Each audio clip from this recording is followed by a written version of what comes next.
কলঙ্কিত করলে, মিথ্যাচার করলে তার পরিণতি চোট হবে। মমতা ব্যানার্জিকে ওই দীঘার যে মন্দির করে রেখেছে জগন্নাথ ধাম, ওখানে পাঠাবো। আর অভিষেক চোটটা ওই দিন রাত্রেই ওই দুবাইয়ের ফ্লাইটের টিকিট কেটে দুবাই চলে যাবে।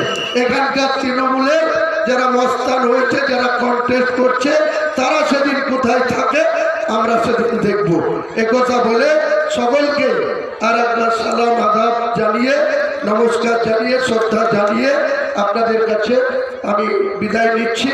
আপনারা ইমতাজ আহমেদ মোল্লা সাহেবকে আমাদের বাঁশি চিহ্নে, হুইসেল চিহ্নে ভোট দিয়ে দোয়া করবেন, সাপোর্ট দেবেন ইনশাআল্লাহ।